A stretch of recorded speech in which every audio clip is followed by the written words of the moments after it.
Hey, it's the Jock and Nerd Podcast live on Blab. I'm so excited you could cut glass with my nipples. Wowie zowie! It's the Jock and Nerd Podcast with your hosts, Anthony and Imran.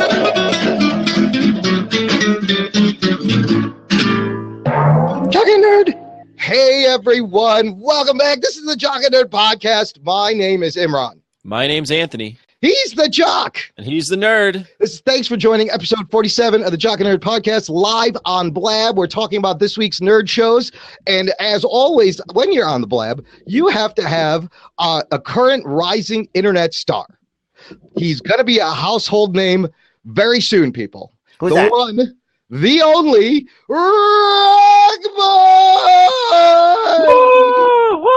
Hey, that's me! Thank you, Rugs. You like that intro? I like that. That's very, I feel like I accomplished something with my life. I think you did. Thanks for hopping on here on the Blab with us. We know Rug Boy, Blab loves Rug Boy. Rug Boy loves the Blab. And this is the Jock and Nerd Podcast. We're gonna be talking about this week's comic book guests, but before Comic book guests. I mean comic book shows. We might have some guests. Now, between this and our last Blab listener, it's been quite a week. A little bit, yeah. It's been a little crazy, Anthony, hasn't it? Yeah, well, Rug Boy got this all kind of going for us. Hey, Rugsy, you, hey, before we continue, here's the great thing about Blab. Everybody click that little tell a little bird button. How about that? Do us a solid. You see that button that says tell a little bird? We're all going to click it. This will put it out there, and maybe some more people will draw over. Rugs, Just did it. Thank you very much. Rugs, you made a new online friend, didn't you? Yeah, I mean, we talked about this a little bit last time, and we had Elisa on our show for a Blab. Blab only show. Blab Yeah. only show. So We if you're talked about looking this for it on the Blab, podcast, but not in the podcast. So, Yeah, if you're How looking about for it on the podcast, just go on the Blab. Rugs, go tell us the story again. How did this start, real quick? Basically, what happened was I was looking around at internet podcast, video podcasts, recast, all the fucking shit.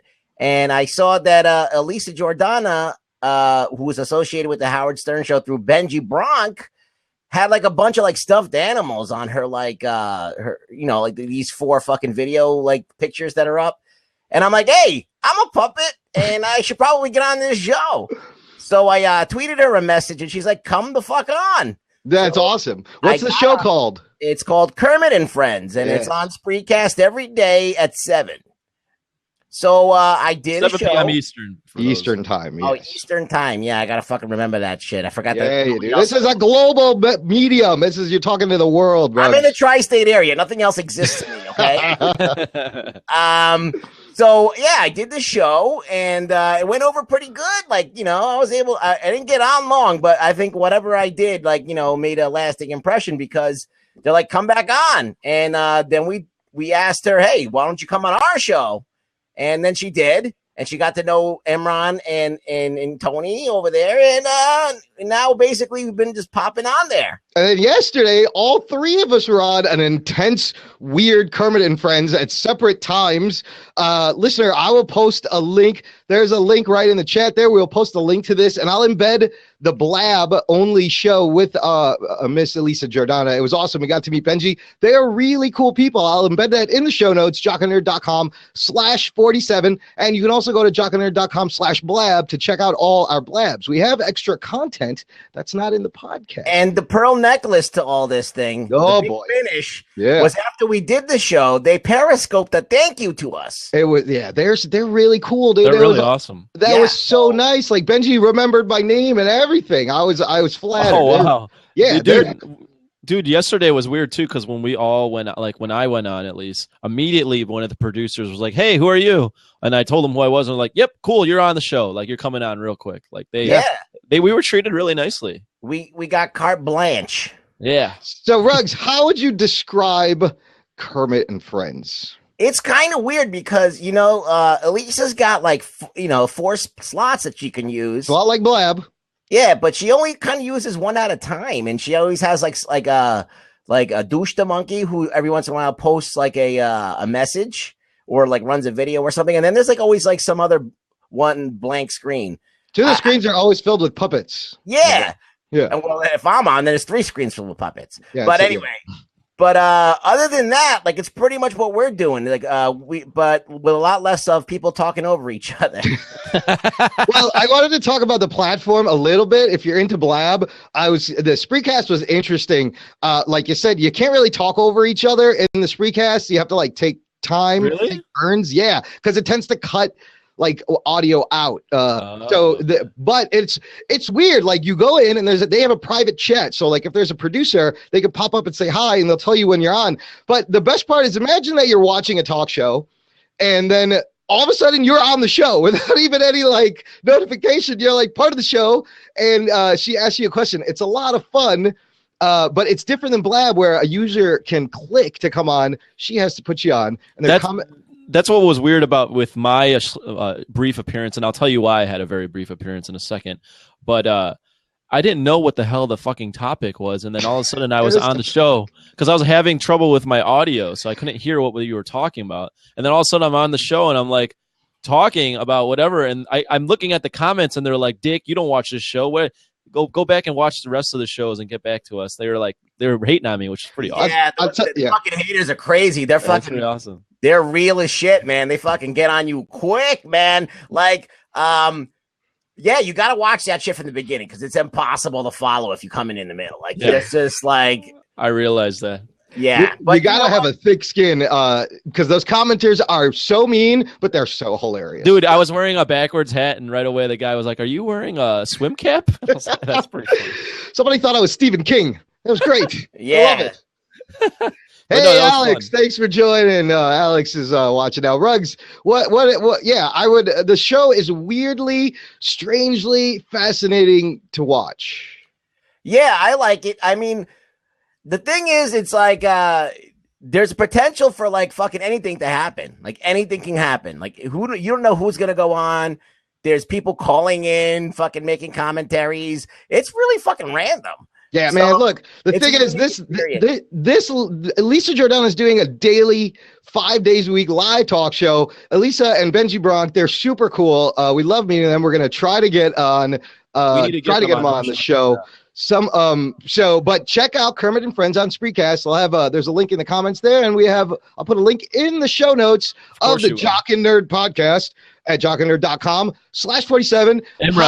Hi, hold on. Hi to all the new viewers jumping on. Anthony I was on like 3 times on that show. Anthony had to split.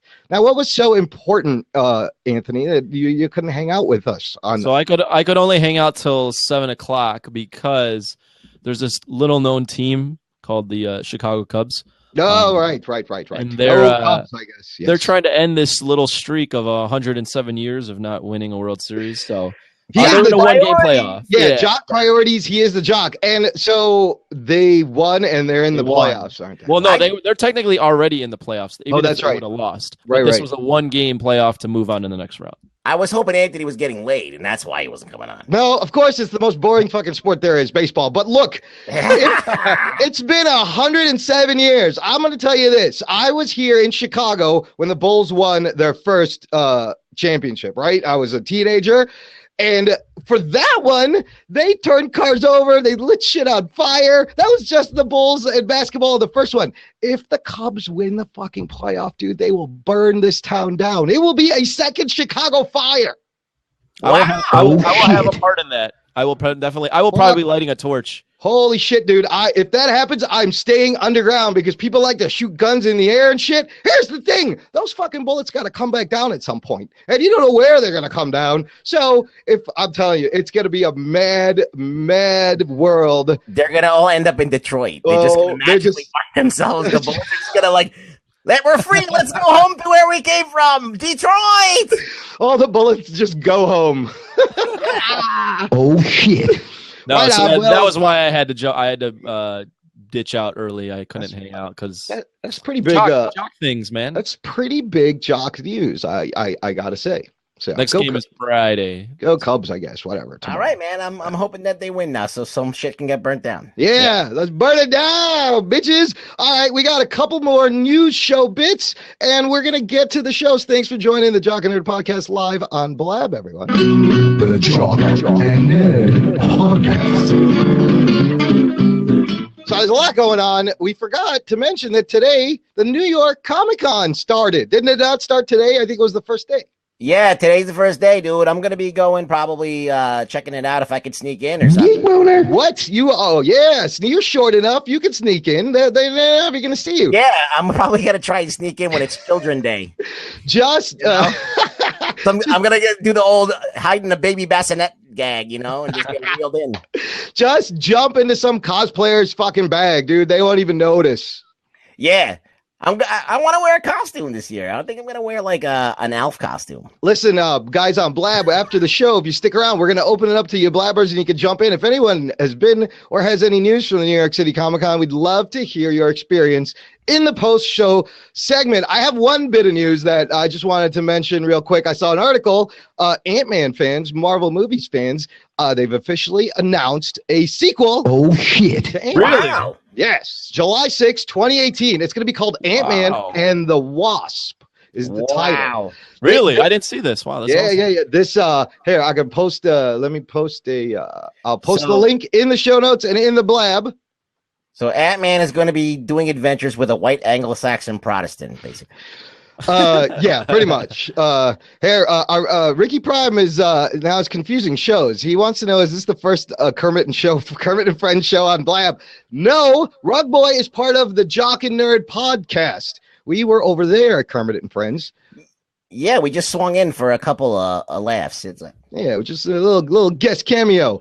This Rug Boy is originally from this podcast, the Jock and Nerd Podcast. In fact, we have a very tight contract with him. And if you do break that contract, there will be puppet thugs at your door, Rug Boy. You do realize this. Oh, shit. what do you mean? Who was told that they aren't coming over? What does that mean? They're not supposed to come over. I have no idea what Ricky Prime is talking about. But I got something different. Yeah. That Ant-Man and Wasp movie. So that movie is actually pushing back. I'm looking at this now. It's pushing back Captain Marvel to March 8th, 2019. So right before Avengers Infinity War Part 2. The slate, they got to move a bunch of things around. And they also announced 3 new untitled movies for 2020. So they're extending Phase 3, and they have to push back Black Panther and Captain Marvel are getting pushed back. So very exciting. They're just added. It might be Phase 4. Maybe those 3 movies will be Phase 4. Kermit and Friends fans, thanks for coming over. Thanks for watching the show. We appreciate it. And so that's the one news from the New York Comic Con. I'm sure there'll be more. I haven't had time to look anything up. If anybody has anything, post it in the comments. We'll talk about it in the after show. Okay. Finally, we have to mention, I'm going to help out our buddy Fetty Ponce. If you guys listen to episode 34, Fetty Ponce has this amazing Kickstarter, this amazing idea he's been working on for 8 years. It's called Sebastian, the Slumberland Odyssey. It is a science fiction fantasy world and great characters, a rich mythology that he's created. And his Kickstarter started this Tuesday. And already, dude, and in one day, he raised $20,000. Oh, shit. You know how much he has to raise in total? Well, yeah, might as well say it. It's on the Kickstarter page, people. Was it 222 or 220? $220,000 in 33 days. I'll put a link in the Kickstarter in the show notes. It's right there in the blab. I want everyone to check out this Kickstarter page. It's really cool. On our next episode, we have a great interview with Fetty and his lead character designer, Anthony Sixto. It was a really good interview. It was a great conversation, man. We geek out over the creative process and character development, and he takes us through the Kickstarter page. Now, what I'm going to do right now is I'm backing this project live, people. I'm going to back this project right now because just talking to him, hearing his enthusiasm, hearing his ideas, he is like the brother I always wanted, dude. I just feel this awesome connection with Fetty Ponce. He's the man, and I want to see this come to life. I'm already in. Like, I want this to happen. Cool. Dude, you think it's going to happen, though? You think he's really going to get the funding? Listen, he raised $20,000 in a day. That's a good start. That's a good start. So I'm gonna back my piddly little change and try to help and spread the word. And we'll put the link in the show notes. You guys should check it out and back it. What's up? Yeah, let's make this shit happen. I want it to happen. So I'm gonna go in at the $45 reward. It's called No Nick Interference. Here's the beauty of what he's done with the rewards, people. In this campaign, it's kind of like a video game. It's like an RPG game. You can power up by sharing and following steps on social media and jump to like 2 rewards higher. It's really a lot of fun. This is such a tight, integrated campaign. It's an experience. You have to experience this page. If you scroll down on this page, there's an amazing narration by this guy, Jeffrey Ford, and it's fully produced with music and score. And if you play it and slowly scroll down and look at the animatics and look at the photos, you begin to go to Slumberland. You feel like you're in Slumberland. It's so, I've never seen a Kickstarter page like this. And this is this is only the second Kickstarter I've ever backed, but I've seen a lot of them, and it's an amazing. The page is an experience. The guys, you see the passion on this page. Here we go. I'm doing $45. No Nick Interference. And I get a bunch of stuff. I get I get a PDF of the script and some physical stuff. And okay, here we go. Continue. And oh boy, you guys shoot the shit for a second while I finish this up here. Oh man, this is riveting. You fucking donating a Kickstarter live on the show. Look, I want people to do it, and how can I promote I'll donate sperm. How about that? How can I promote it? Get started. Hold on. You started. How can I promote it and not back it? That's all. You could have just said you did it without actually doing it, and then like. Okay, we're gonna time jump. I did it. I'm back to you guys. I'm now officially a Fetty Ponce Kickstarter backer for Sebastian the Slumberland Odyssey. I hope you guys check it out. You're gonna love it. Hey, there's one more thing. Did you want to acknowledge David Malofsky's email? Oh yeah, we'll do that at the end in our feedback section of the end of the show. How about that? We have a feedback section. Talking nerd. We do now. We got an email. Fuckers. Yes. All right, enough of this horse shit. Let's geek out about some shows.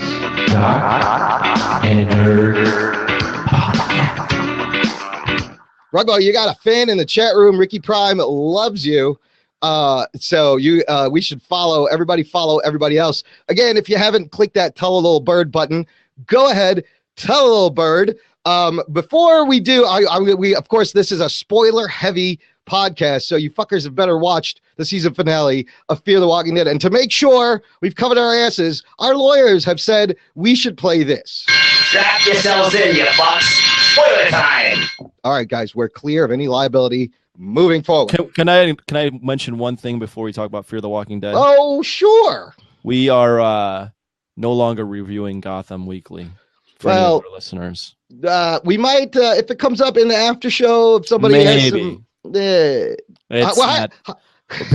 just tell the listener why. Yes, you tell them. We're not doing it because every week me and Imran and sometimes Rugboy would hate on the show. And at some point, you just got to stop hating on something and just be like, I'm not watching this anymore. So it's not worth our time. Yeah, we got to move on. Unfortunately, we gave it all the chances we can give it. I'm still going to watch it, but I'm going to hate watch it, basically. That's fun. It's fun to hate watch stuff. I'm going to watch it because what if it gets better? And actually, the last episode was pretty fucking wacky. So maybe I'll bring it up. The only thing I enjoyed about the last episode was seeing Barbara Keene in that outfit. And that was basically it. That was like they had so many butt shots of her. It was like she was bending over, sticking it out. She's a little bit hotter when she's fucking a crazy bitch. I'll tell you that much. Yeah. Oh, for sure. A lot more attractive. If you cut her head off, she's great. Kevin thinks episode 3 was a game changer. It kind of was. We'll talk about it on the after show. We're here right now, though, to talk about Fear the Walking Dead, the season finale, episode 6 of the first season. It's called The Good Man. I wish Do-Right was here. He loves this shit. We're gonna have to get his thoughts if he ever comes in. We'll get his thoughts. We'll talk about it. Yeah, fuck Who wants to start this off? Here's the thing. I want to do right because I think it's going to be a little bit unfair because from reading Rugboy's tweets and from talking to Anthony earlier, I don't think you guys were fans of this last episode. I kind of liked it, and I think Do Right would have been on my side. Do you want to defend it then to start, since me and Rugboy might not be saying as nice of things about this? I want to hear what you have to say, Anthony, because if we agree on something for once, this is going to be great. Oh, shit. All right, Anthony, kick it off. So I'm gonna say that this episode, I mean, nothing. It wasn't even really. I don't know. It just kind of happened, and nothing really. I don't know. Nothing resonated. What's her name? What's the girl that died at the end? Liza. She dies. Okay, so that's supposed to be a big fucking moment. Except she was gone for most of the season. Like, we didn't even really get to know her. So who gives a fuck about her? I wanted Madison to die. Madison sucks. I wanted Travis to die. He sucks. Like, they're both like unlikable leads. These are good points. Madison like reminds me of Andrea from Walking Dead, where she's just unlikable. Like, maybe she evolves into something better, and that's the beauty of Walking Dead is all these characters evolved. And I think the fact that agreed, fuck that bitch, Ricky Prime. But Ricky Prime. I think what hurt this show is the first 3 episodes were really killer, but since they only had 6, they had to rush through everything, and I was more interested in finding out, like seeing the zombie apocalypse take over. I wanted to see more of a slow burn on that. I was more interested in seeing the military, like that interaction, and all that stuff just kind of went away. I just could not get over the fact that they have fucking thousands of fucking zombies inside of a fucking stadium, and no one thinks to like fucking light that shit on fire.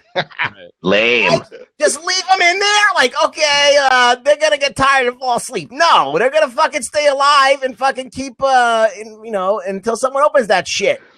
It was so telegraphed. I'm like, the whole time, like, some dickhead's gonna open that thing, and that's gonna be the distraction. It wasn't even a surprise. It was just bullshit.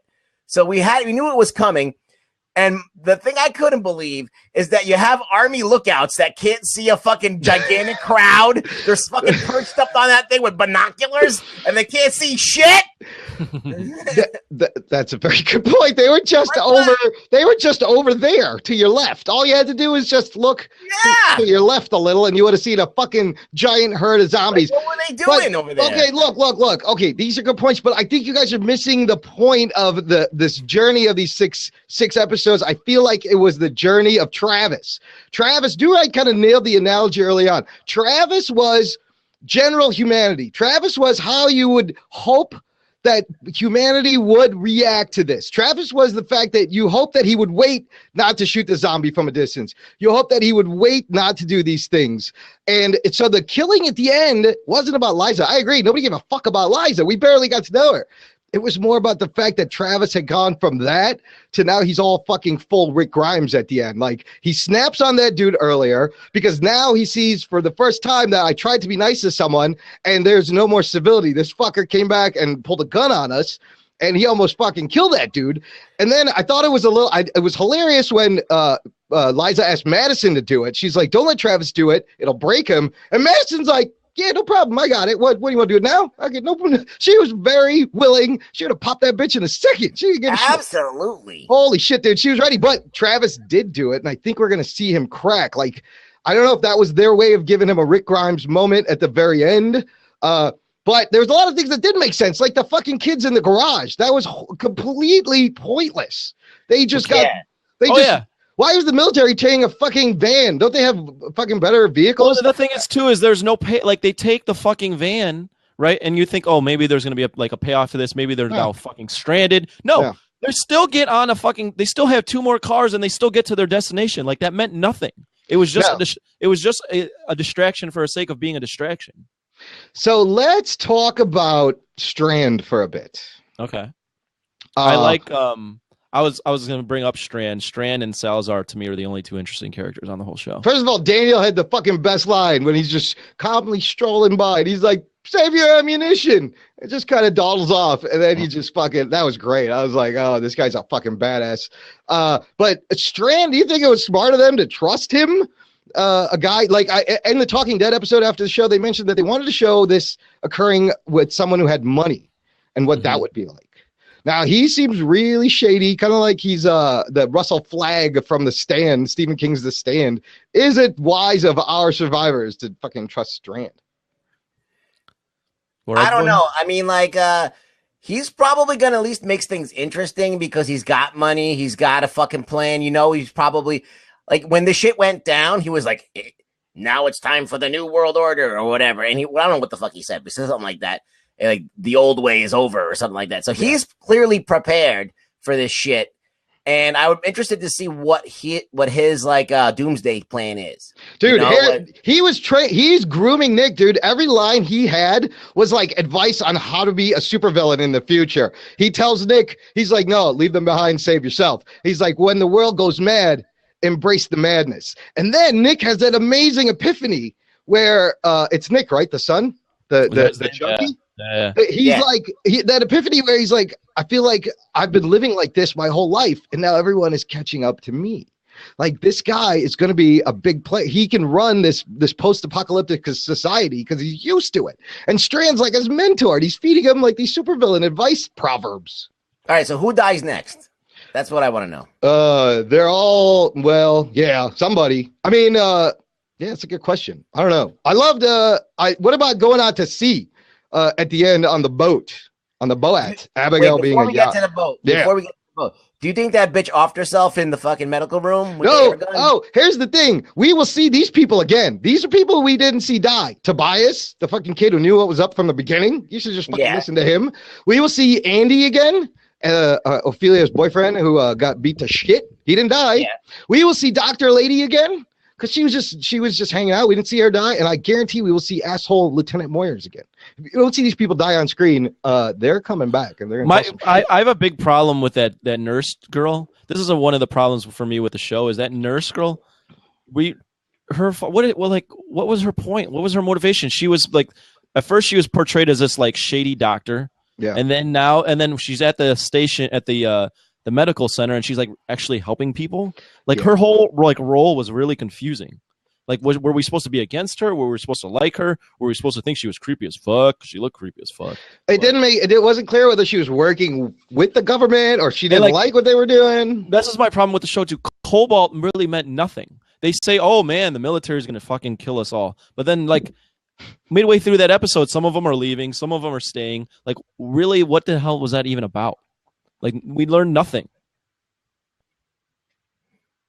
I have nothing to say about that. Like, I'm thinking, I trailed off and was thinking about the time when she was making the call for the helicopter to come, and they're like, "Nah, fuck you," and they left. Yeah. They're like, "You got infected." It looks pretty crazy down there. Yeah, and I'm like, yeah, it was just like, I don't know. It just seems like the whole army mentality is fucked up. Like, yeah, she's sitting there like icing everybody that's even in the medical unit. She's just killing everyone with that air gun, putting them out of their misery. But they didn't think to fucking get rid of all those zombies in that stadium. It just, the thoroughness is just like, it doesn't make any sense. But you got to understand, though, these people don't know what the fuck they're dealing with. Like, this is what would happen initially. You'd be like, we think they're still alive. We probably shouldn't kill them. They don't know what the fuck these things are. I love how these zombies are stronger, though. They're fresh. They still have, like, muscle tone. You got to fight them off. So that was different. And that was something. I don't know. I mean, there were some good moments. I mean, I'm just reflecting on the season. Like I said, I think the first three were really good because we dealt with the beginning stages of the virus and people not knowing what the fuck's going on, which I thought was really cool and interesting. But I felt like the show, it was just too many characters and too little episodes. Like this, there's only 6 episodes, so there wasn't enough time to service all these characters properly, and it just ended up being you don't really care about most of them, in my opinion. The only ones you care about that were anything likable were Strand and Salazar, and Strand only had 2 episodes. Yeah, that's weird. I agree with that somewhat, but like if you look across the board at what most like average people think of the show, like a lot of people didn't like it. They were like, I like the regular Walking Dead better. Like I wanna, and it's a different show, it's a different time in the thing, but I feel like it doesn't have that same urgency. It doesn't have that same mystery quality. It's like we've already been served this before. Yes, exactly. That's the vibe I get too, and that's why I was mad that they rushed through. They're already at basically the same point that The Walking Dead was when they started. So these are less interesting characters, and we're just going to see The Walking Dead in LA now for season 2. No, but how long was it when Rick Grimes wakes up in the very first episode of the first season? How long from that point to the beginning of this show is the time? I said like 6 months. Like I think it was like 6 months. Like how long can you be in a coma? Like 6 months, right? Yeah, I think he was in a couple. But my point is that literally LA is already overrun. There's no military. Yeah. Everything's already barren. It's basically Atlanta. Yeah. No, Kevin Already at this point, Kevin so- Helden's right. We have no likable characters at the Yes. moment. At It's the very moment. weird. All right, let's go back to the original Walking Dead. Yeah. Who did you like off the bat when you saw? Like, you liked Rick Grimes, Yeah. of course, because he Yeah. was sympathetic. He was the do-gooder. And, And who else? you meet Glenn real early, and he's Yeah, awesome. Glenn's cool. Yeah.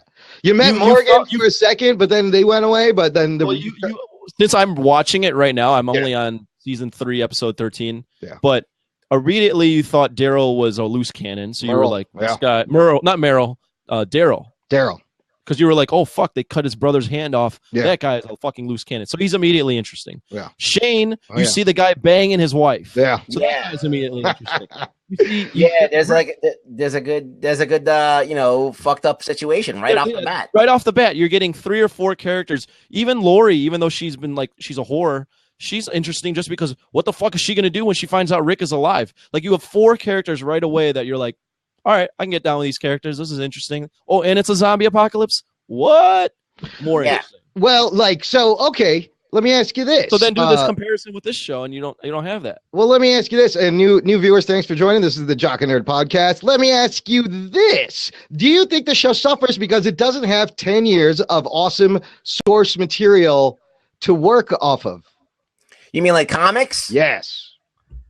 No, because they already have the formula down pat. They already know what people like. They already know how to manipulate the audience. So when you kind of like put something that's subpar or predictable like to this level, like of course it's predictable because we know what happens, but you gotta have some like just surprises every once in a while. You gotta be like, oh shit, like I would never have guessed that that's how it went down. Like everything kind of went down in a very like mediocre fashion. Yeah, I agree. That's interesting. I wanted to see more of the like. I wanted, if you're gonna do Fear the Walking Dead, you can't just do Walking Dead prequel.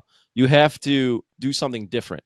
So I wanted to see more like interaction with the military and maybe a war between the civilians and the military, or maybe more stuff where they're like trying to figure out what's going on and there's just sprouts of zombies here and there, but not really overrun.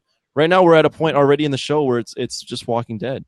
It's just with different characters. I mean, the show is always about people turning shitty. Like that's just the theme. And 6 episodes. We'll see. Now, let's talk about the end. Did you guys watch the AMC Flight 462 web series? It's a minute long. There was 1 episode. Have you guys? No, I didn't check it out. All right, well, listener, I'll put a link to that in the show notes. You can check it out. It takes place a couple of days prior on a plane that's trying to take off as they're grounding planes. And this kid is on the phone with his mother, and she doesn't make it. And it's real short, and it's kind of tense. It's exciting, but here's what I think is going to happen. They're going out to sea. They said somebody in that web series is going to show up on the 2nd season of the show. I originally thought that meant that plane lands somewhere. Now I think that means that plane crash lands into the ocean, and maybe these people find survivors off the plane, and that's how they joins the cast. That's my theory. I don't know. Hey, we at the same time. Yeah, we did. Jeez. We're in complete agreement, I guess. Now, right? Me and Ruggs. Yeah, we're synchronized. Has that ever happened? That's a nerd first, I think, on the show. It should be celebrated. Imran, let me ask you something. You mentioned the boat, and we got away from that. The Boat? The boat? Boat. Whatever. I don't know what you're saying like that. But What? if they get on that boat, isn't Boat. that just going to kill everything? Like that's not interesting at all. That's a harder show to carry, that's Right. for sure. You're taking It it depends out. on what's on that boat. If he's got bitches on that boat, like just waiting they roll up to the boat in like a skiff, and they show up, and it's like just like supermodels laying around. Wait, zombie like, bitches? partying. Just like regular bitches. Regular bitches. I He's mean, a rich dude. He just has yeah. bitches waiting. Strange, So a just- smooth motherfucker. You know he's got fucking girls It just hired. becomes real world on a boat. Basically, we just see these people hook up on a boat. I mean, I don't know where you can take that. That's the thing with Right? the boat. At some point, you got to get back to the fucking zombies. Where are there zombies? Maybe out there? there's gonna be sharks in this. I don't know. I don't know.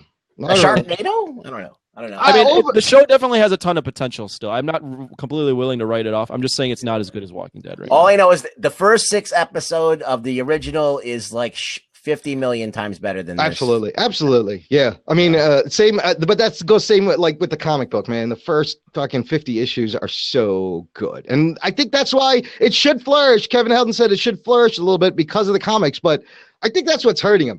Anyways, overall, I did enjoy the series. I like everything, of course, but I'm excited to see what they're going to do with the Boat. Zombies on a Boat. So overall, you liked it. I thought it was And about you, Anthony? I thought it was okay. Okay.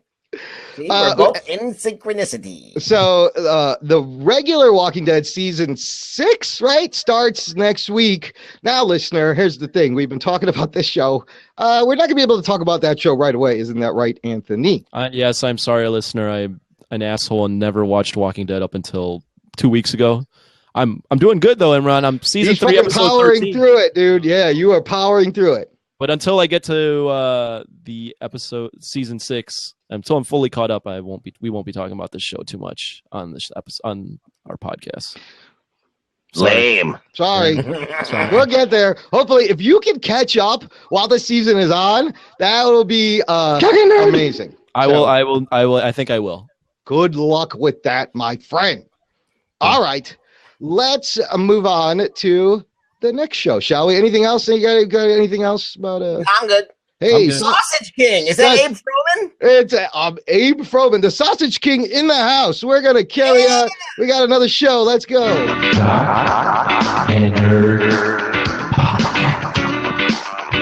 Prepare to be spoiled! Today's second nerd show of this Jock and Nerd podcast, episode 47, will be Agents of S.H.I.E.L.D. season 2 premiere, or 3, or 2. No, it's episode 2. 3.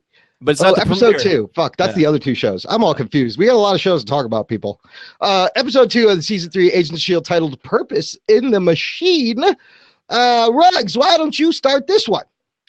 Well, okay. This episode was kind of like all about Fitz and Simmons. You know, Fitz wanted to, figure out how to fucking open that portal. Yeah. And they went to England and they put the portal in the thing, and then they realized that it needed some kind of vibrations. And then who do you do?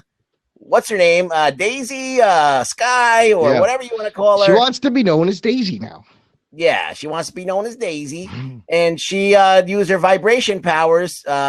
Sometimes she uses them when she's by herself, but she used it this time. The best powers that chicken has. A girl's best friend, though. Like, oh, shit. She must be really popular at bridal showers and bachelorette parties. Anyway, get the vibration chick in here. All right. She's like better a than a walking magician. Simeon. This is better than hiring, they don't need a DJ just called Daisy. Yeah. So anyway, she vibrates the big black. Ooh, there's a metaphor. The big black vibrating rock. Yeah. Better known as a monolith. The monolith. I am monolith. Yeah, that's what I call it. The monolith. Anyway, dude, this is so phallic. I didn't even realize it until just now. Yeah.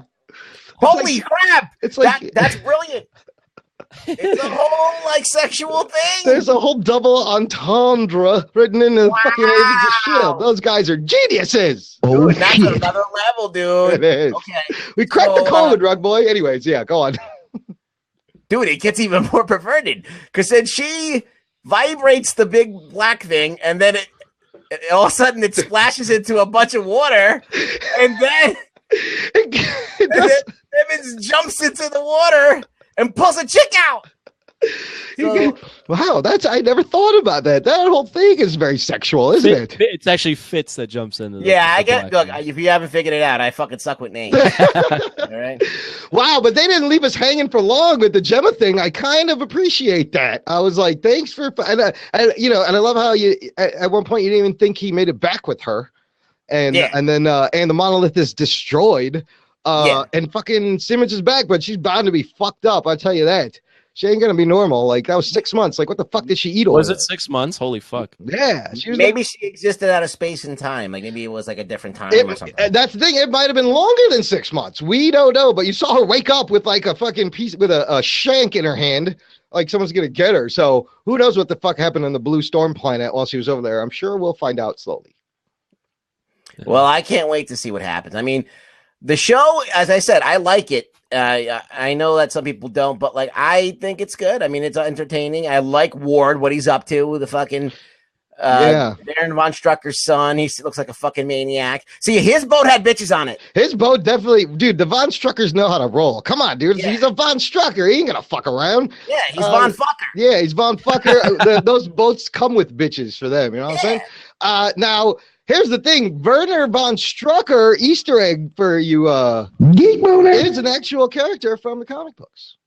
That kid looked like. Have you seen Gladiator? Yes. Yeah, that's the kid from Oh, Gladiator. It is, right? Oh, he was little. He was littler, wasn't he? Yeah, he was a little kid. Yeah. But he's still got the same baby face. Oh man, Kevin Helton does not agree with the Rug Boy about Shield. It's not that he says he can't be doing with Shield. He can't be doing. That means he can't just fucking. He can't handle it. That's all right. What did you think, Imran? Well, I mean, I liked the Gemma resolution. I liked Werner von Strucker at the end. It was interesting. I don't know what he's up to, but he enrolled in Dr. Gardner's psych class. Mm-hmm. So, in the comic books, he goes on to like lead Hydra. But in I guess Grant, I like Grant's building a little Hydra. And we also got to see May being like recruited. Well, no, Lance had a mission to fucking kill Ward, and he went to find May and talked her in to getting Ward. And hopefully they're gonna fucking take him down. Like Coulson told him to eliminate him. Direct orders. All right, here's my gripe with this episode: the Gemma being gone and May like quitting, kind of this whole thing.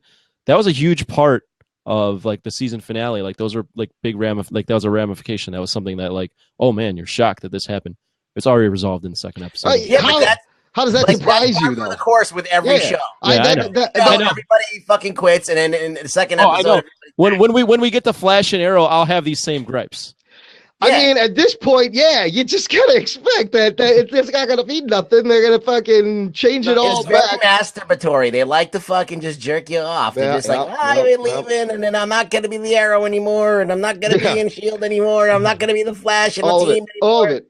They like to just revert back to status quo real quick. Real fucking quick. It's a lot like saying, I'm going to start going to the gym tomorrow. And then they don't do it. Yeah. They go in for 2 weeks. They're like, fuck this shit. And they start fucking. It's like every New Year's, the gym is fucking crowded. All these assholes that are like out of shape are there for like no reason. And they think this is my New Year's resolution. And then 1 week later, they're out. I'll tell you what I like, though. I like Professor Randolph. The guy who played Dr. Randolph was really funny. He had a bunch of good lines. He brought a nice.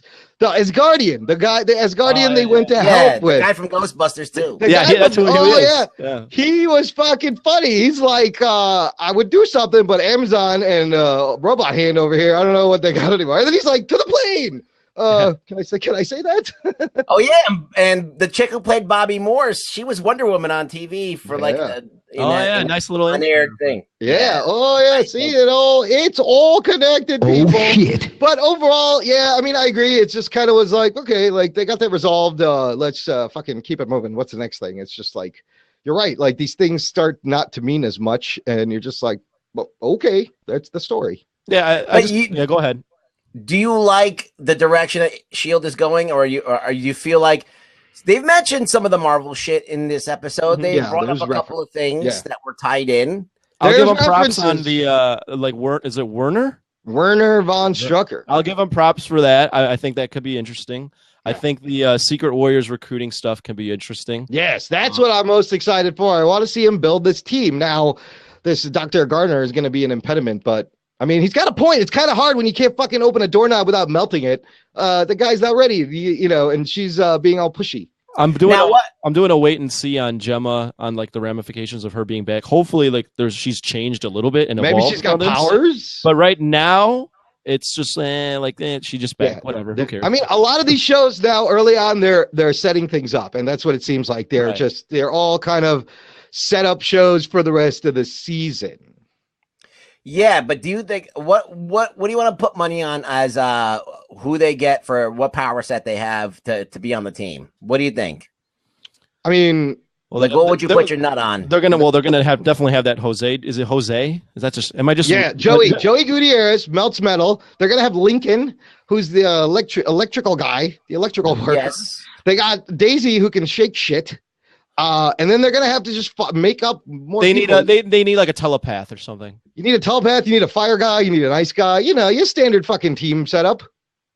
What about a guy who could sneak around and like teleport or something like that? Like that's like what was his name? Gordon from the first season. Like Gordon, he had a very, very valuable power set. Like that would be huge too, because like in the comic books you have Manifold, right? In the Avengers, and Manifold comes in so handy and say like he can fucking teleport everybody halfway across the universe. Like that just saves a lot of time and gas people.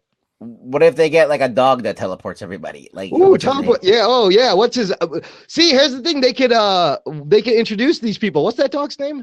I don't remember. Gridlock. Man. Yeah, I'm bad with names. The Lockjaw. Lockjaw. That's it. Lockjaw would be great. All right, Jock. Good job. They're not doing Lockjaw. I think Rug Boy, what you were trying to get they're at, they're going to save Lockjaw for they're going to save all those fuckers. You're not going to see Black Bolt. You're not going to see Medusa. You're not going to see Maximus. You're not going to see Lockjaw. You're not going to see any of those. Those guys are for that movie. They're going to have to make up a bunch of Inhumans and slowly like work their way toward the royalty in the kingdom of Inhumans, and then these people will. I love where Professor Randolph, when he heard the word Inhuman, and he's like, "That's a word I haven't heard in a really long time." Like, there's a whole back history there. You want to know what the current members of these Secret Warriors are? Yes. Oh, because they have an ongoing book right now, don't they?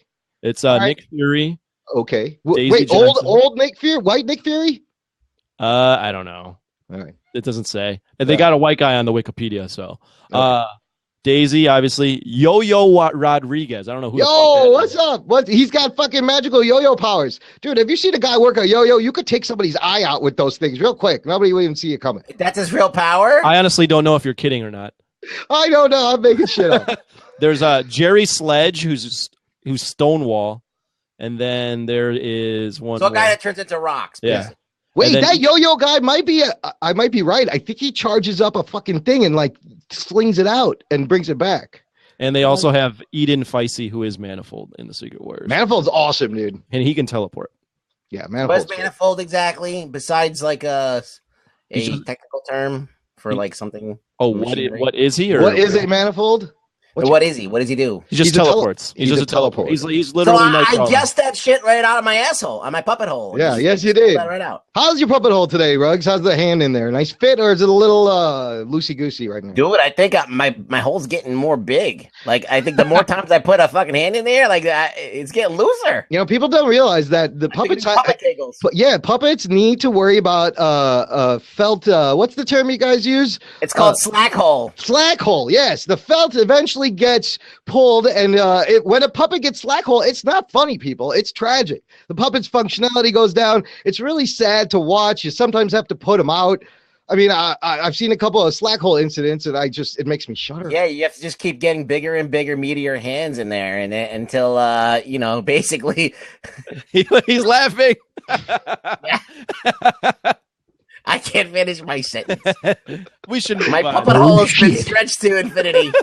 So you do some Kegels over there, Rug Boy. It'll keep your puppet hole fresh and active. I think there's a CrossFit move. You can also try some kettlebell swings. I don't know. All right, so are we done with Agents of S.H.I.E.L.D.? Yeah, I think so. We're moving on to the next nerd show, people.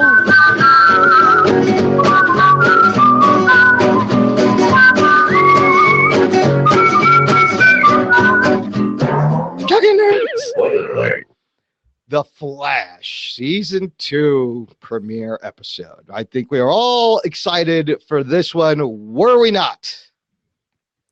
Yes. It was called The Man Who Saved Central City. Now, I was kind of disappointed, kind of.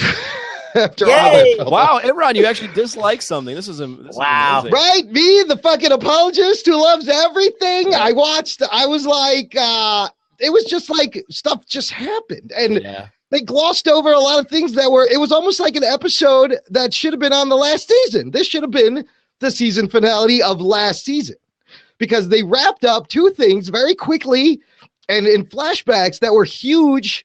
One thing that was the entire basis of last season was just kind of like, oh, it happened, it's over, and he's gone. The fuck? That was the thing that fucking really pissed me off. Is that whole he gets his dad out of jail finally. He's like, hey, I'm getting the fuck out of here. See you later. That was the whole Like, point of the first season was I need every voiceover. I'm trying to get my dad out of jail. What a dick. What a fucking Fuck you, fucking Flash Lame. dad. No, it was very clear that they obviously just don't have this guy signed on for a lot of episodes. So the writers were like, Is that what it is? I don't know. I mean, that's got to be what it is, right? Then they were like, well, we got to write this guy off real quick. What can we do? And they came up with something that was really bad, really shitty. Here's the other thing, though. If we think about last season, the show always starts. The last season started like normal, and it got fucking crazier every episode. Like it just got crazier and crazier. So if this is like a baseline episode, I mean, it was fun. It was enjoyable. It was just very this happened, this happened, this happened, this happened. But they can definitely go make it fucking crazier every episode. They had Flash Day, which was kind of fun. It reminded me of Spider-Man. Spider-Man 3, where they had Amazing Spider-Man Day. Yeah. And he was given the key to the city. That mayor, by the way, the guy who plays the mayor, he played a cop on the 90s Flash show. No kidding. It's almost like the same universe. Like he was the same character and the cop became the mayor of the city, maybe. I don't know. I'll give my thoughts on Flash. I mean, we already brought up how frustrating it was for them to write off the dad in this episode when they were building towards it all of last season, him getting out of jail. So besides that, as Imran had said, it just seemed like things happened. Like it was villain of the week. So we got this terrible CGI. Yo, let's talk about Adam Smasher. Boy, that was like, it was borderline cartoony at times. I know that the show tries to embrace the comic booky aspects of the Flash, but God, that was painful to see him grow. I mean, cool character though. Like he was like the character is really very hard to beat, and the fact that he could just grow and grow. And they keep doing the thing though, where every time Flash fights, he stops moving at light speed and starts moving at normal human speed. And then he gets caught. Like, why would you stop? Just stop. Just keep running and punching him at your fast speeds, and you will never be able to Or touch. the You won't be touched. Flash. Yeah. Yeah, he doesn't know how to use his powers properly. Yeah. But because of that, we found out who sent him. Yeah. And it was Zoom. Oh shit! Is that the Reverse Flash? No, That's another. He's another version of the Reverse. it's somebody else. It's a different Reverse Flash. He may have a blue streak. He's voiced by the guy who played Candyman, by the way, who's got a fucking scary voice. But I don't know if he's gonna play him if we ever see him even. Oh. I don't know if are we getting do we get Zoom Hunter Solomon Zoom, or are we getting like another version of Ebord Thawne? Well, I think it might be Hunter Zolomon, but we got to see Harrison Wells again, which was cool. And I mean, that to me was a moment a little bit when he finally plays the video and Wells just fucking confesses to everything, you know. But just wasted to get the dad out and then he leaves. I love the relationship between Joe and Barry. Like it's so sincere. Like you really feel like this guy grew up with him and this guy raised him. If they fucking killed Joe, dude, I don't know if I could forgive that. I mean, look, there's certain good aspects of the show. Their relationship's great.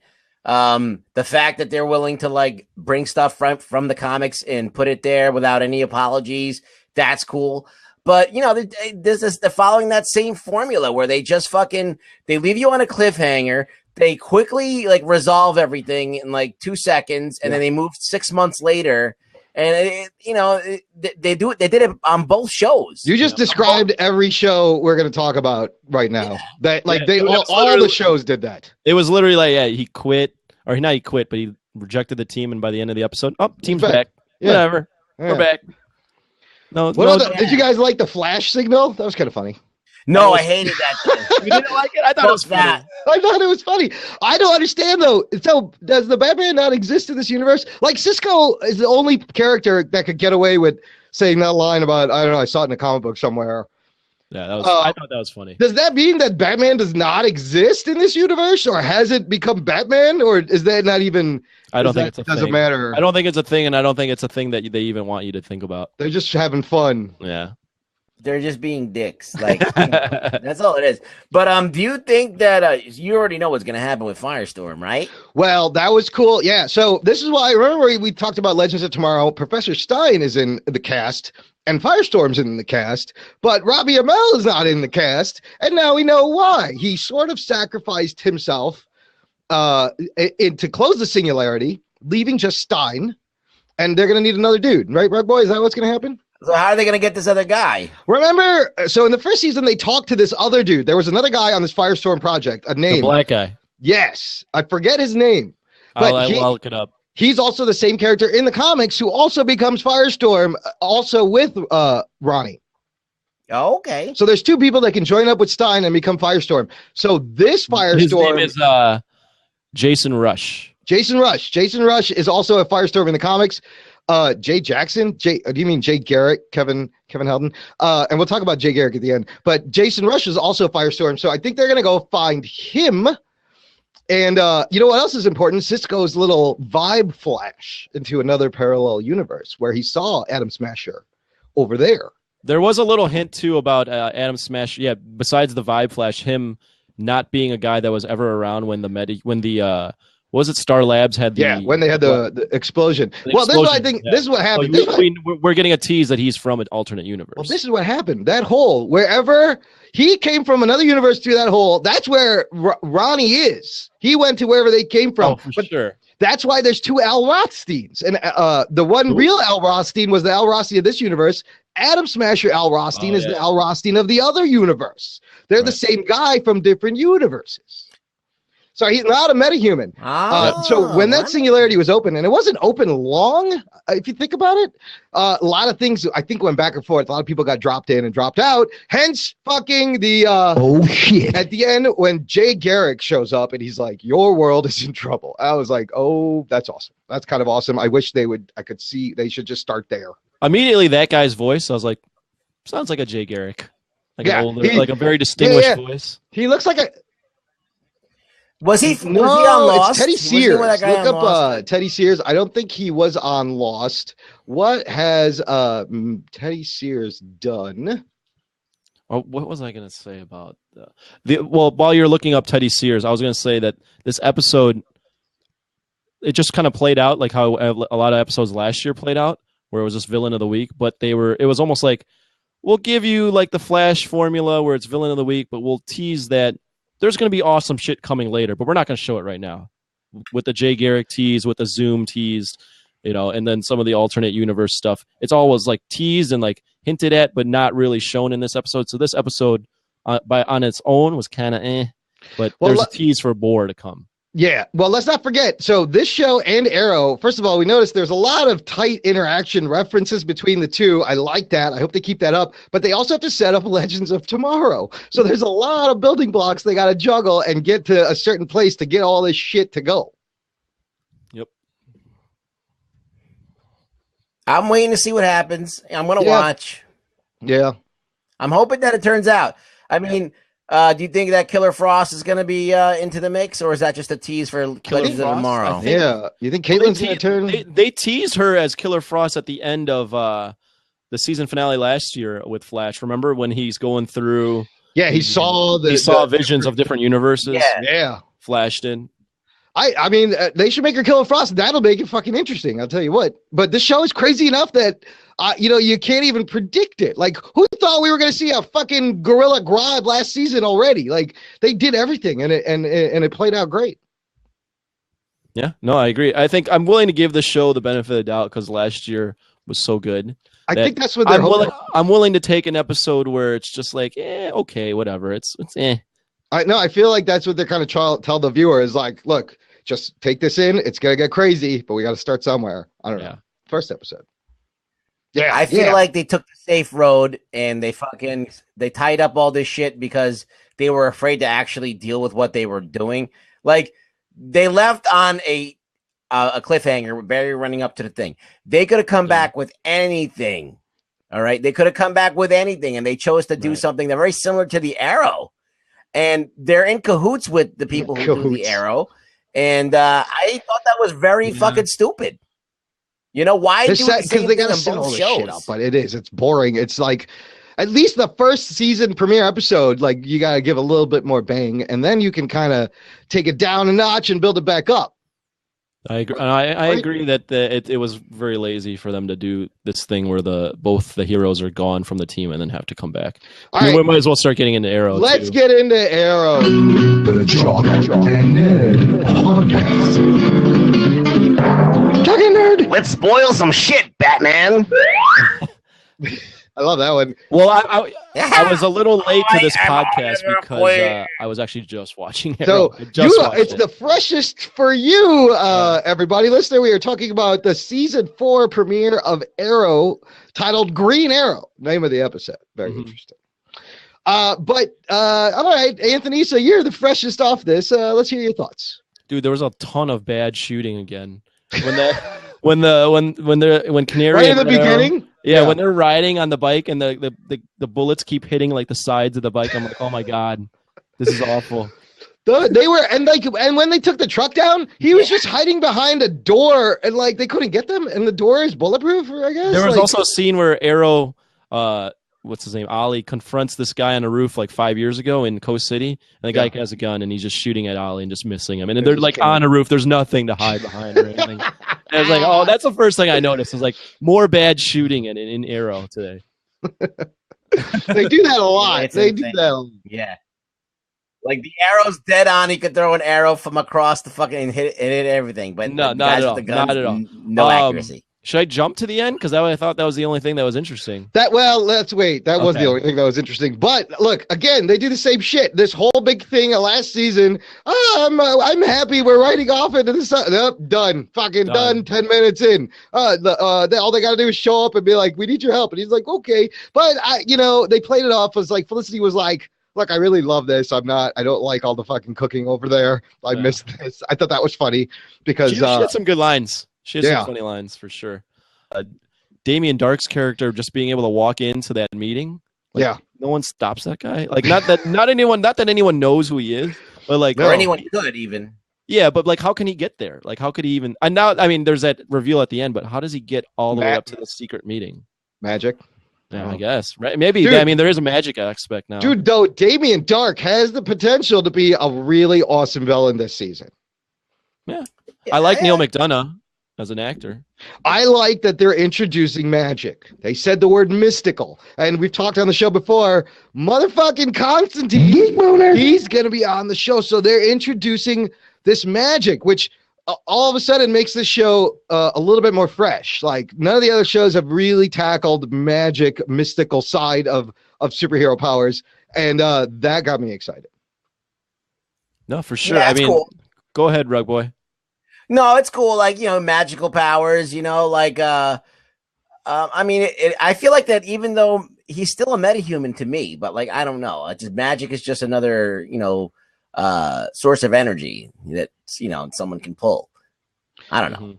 Yeah, I mean, I think that's how they separate the metahuman angle from flat. Like, I just like it because now it's shit that you don't have to explain. Like, it's not based in science. This guy could do fucking whatever. He's like, magic. That's why. I have a question for you guys. Do you guys think that Damien Dark or Neil McDonough's character, Damien Dark, is the lead villain throughout the whole season? And I pose this because they've already introduced him in the first episode. And usually with Arrow, the formula is to like introduce him later. Secondly, Damien Dark's character is not a huge character at all in DC Comics. That's like a pretty no-name character.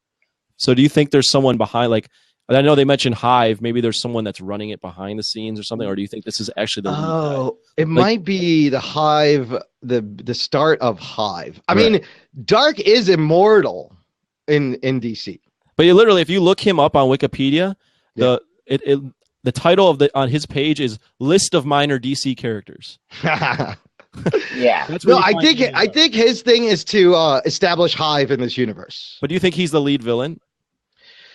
I mean, he said he's running the ghosts. I wonder if he answers to someone else. They could do a little misdirect. It's possible. I mean, I don't have an opinion. I think he's a cool actor. I think No, there's always a bigger bad behind the initial guy. Yeah, that's true. That's true. There's always somebody pulling the strings. What do you think of Diggle's suit now that we've seen it? The fucking Dude, that helmet sucks, balls. It still sucks. I don't like it. I don't like it. I like that he had the retractable guns. That's handy. That's always handy. The guns are good. I like that he has guns because, well, a team full of arrows and Yeah. with a bow staff by Canary is not going to work out. And then Dig just walks around going, poop, poop, poop, poop, I mean, and just I would fucking rather dropping see the people. welder's mask than what he's wearing. Right. I understand he needs concealment, but you got to look like Magneto. Come on. I totally forgot that Ollie died quotation marks in the last season. I forgot that he died. He's dead. Like Arrow's character. The Arrow. Yeah, the Arrow. I forgot that he died. Yeah, because they faked Roy's death. Remember? Oh, that's right. And then he took off. And then Roy took off. But how about Ollie getting on camera and like announcing that the Arrow's back? But he's wearing almost the same costume. Like, nobody noticed. And if you look closely at his face, you can tell. Like you could make out that face. Like a sketch artist could draw that face. I'm really Green Arrow now. I am the Green Arrow. He should have grown out his beard. He should have grown out the beard. That would have hidden him a little bit more. I thought the Green Arrow reveal of his new name was kind of lame. I mean, he delivered that line as best he could. In all defense of, It's not the delivery; it's the writing. Like that's not. No, the way but that's like when you Green see Arrow. when you see that in a script, you're gonna be like, oh fuck, how am I gonna fucking make this work and make it sound cool and badass? You never needed to announce that he was Green Arrow. He's wearing green. Just be like, he is green. Like it's not needed to be announced by the hero that my new name is Green Arrow.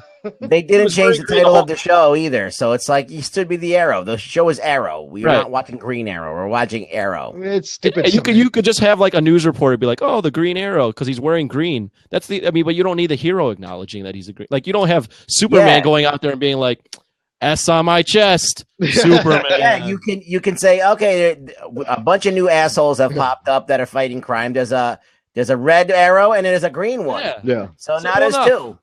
Yeah. You don't get Batman going, look at the head. Look at the head. Batman. See the ears, people? Batman. Wait, no, Batman always tells people he's Batman. Yeah, that's true. He does. But he doesn't go on a newscast and announce his name. Like, oh, I got a new name, guys. Batman. I'm going with Batman now. Every time, nobody knows Batman. They're always like, who are you? I was like, motherfucker, look at the ears. I'll tell 12 people who I am. Who are you? The only guy I could see doing something like that would be like Iron Man or Spider-Man. Either one of them.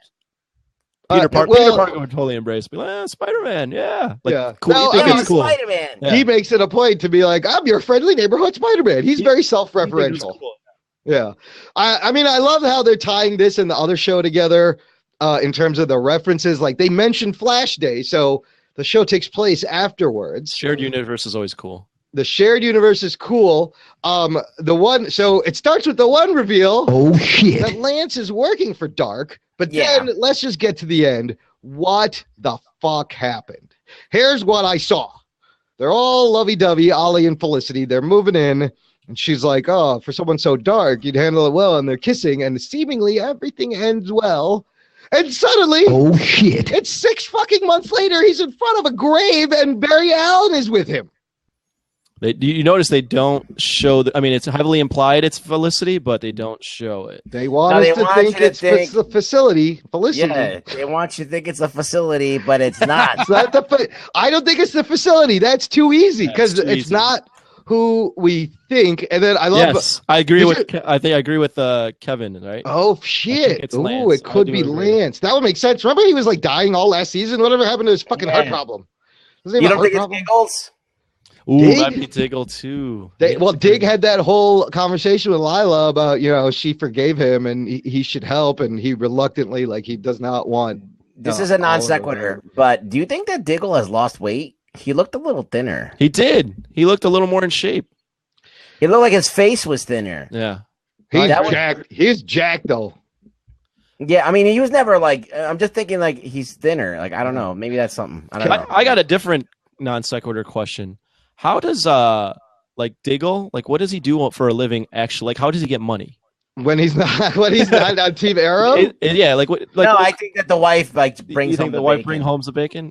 I think he has an ice cream cart in the park. Oh shit! That's how he makes it. I was wondering like how they fund all the superhero-ness, especially with Ollie kind of like he was bankrupt for a while. Does Ollie have all his money back? I don't know. No, the facility's got it all. Oh, Facility runs the country. Hey, what the fuck happened to Palmer Industries and Raid? Didn't that shit get blown up last season too? Yeah. I forgot that. Yeah, so Ray's dead. I forgot about that too.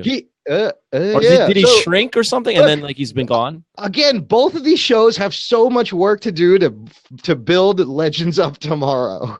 They got to bring Adam back. They got to get these fuckers together. Rip Hunter's got to show up. They have to resurrect Katie Lotz. They got to bring Constantine in.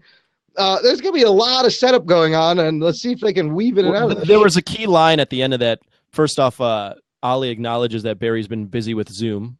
Yeah, he goes Zoom. He goes, yeah. I was like, oh, that was great. But whoever died was enough to drive Ollie to be like, I'm going to kill him.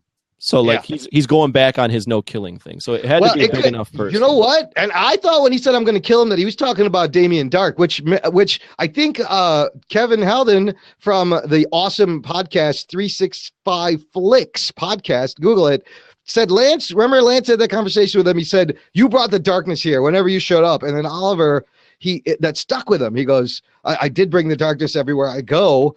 And now Lance is working for Damien, but he's not willing to give up Oliver's team because Dark was like, I want to know everything about this guy. I want to know who he loves, and I'm going to destroy him. So I don't know. Already, it's pretty interesting. Well, he should have brought in the noise and bringing in the funk too. Bringing in the stink. Oh shit! I liked Arrow actually. I actually liked it. But did you also notice the kind of the way Stephen Amell's playing Ollie? Like his voice is a little different now. It's a little more cheery and a little more like it was almost like he sucked on a helium balloon with the way his voice was so high. Well, they keep bringing up this thing about like I was the darkness. I don't want to be the darkness. Well, I think they're playing it up like yes, David Mobile. That is the same rug boy from Kermit and Friends. Yeah, more Kermit and Friends, folks. Thanks for joining the Jock and Nerd podcast. But they're what's up? Oh, go ahead, rug boy. What's up, David Mobiles? Follow me on Twitter. That's Wowie zowie! We got a shout out from Rug Boy, David Mobile. You should be very flattered. They're playing up that Ollie's the darkness is gone in Ollie, and that he's lighter mood, absolutely, a lot more cheery and a lot more less dreary. So that's why I noticed the voice being a little different. Yeah, I mean, like he's definitely trying to be more like the Arrow from the comics, which is a little bit more of a wise ass, a little bit more of like a sarcastic, jokey guy that doesn't take his shit too seriously. Like Batman was always Mr. Darkness. Right. And then they tried to make Arrow into Batman. And then, so basically now they got to bring him back around to how he is in the comic books, which is a little bit different than Batman. Oh, and we got to see how he gets back on Leanne Yu. Oh shit! Oh, that was Leanne Yu. I wanted to confirm that was Leanne Yu. I definitely think it is because we're 4 years into his flashback. He's got to end up back on the fucking island at the end of the next year, and he was in Coast City. Did you get that little Easter egg there? He was arrowing it up in Coast City when Waller found him, and he wasn't really doing a good job. I would have liked to have seen a little more of him in his earlier superhero days in Coast City. Right, he was already trying it out. They already took him to Leanne Yu in the first episode. We didn't even get to see him in Coast City. Yeah, Waller's a bitch. Waller's a bitch, dude. She drugs him and then just fucking kicks him out of the plane, and then he gets immediately found.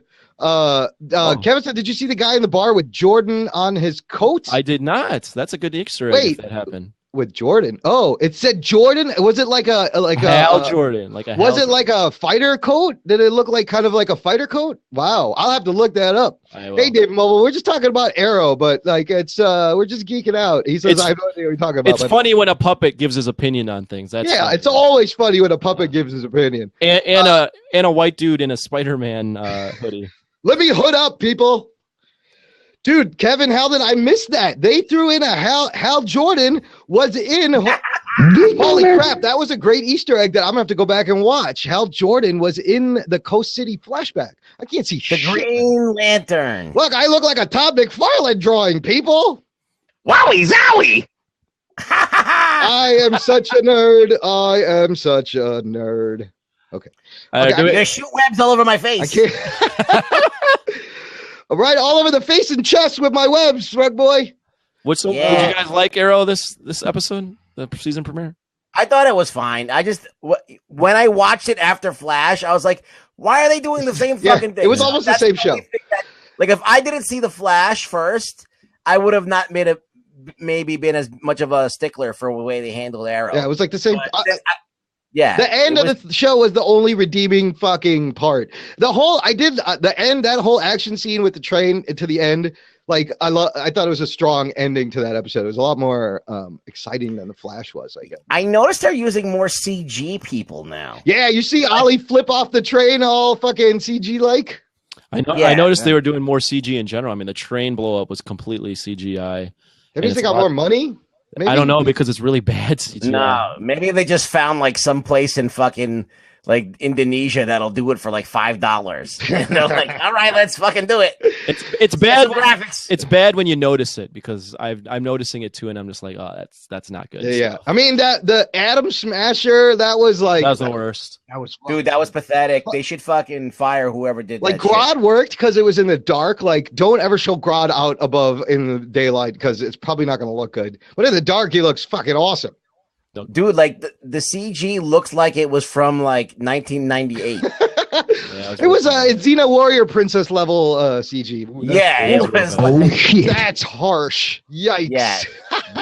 David, Channel 11 action pack. David Mobile says Netflix's Daredevil is awesome. We agree. Go to jockandnerd.com/Daredevil and you'll hear our review of the whole season. It's an excellent show. This is the Jock and Nerd podcast. We're live on Blab. Thanks for hanging out. We got a listener email and we're going to wrap it up and we're going to hit the post show. You guys got anything else about Arrow? Nope. Let's move on. Moving on. The Jock and Nerd podcast.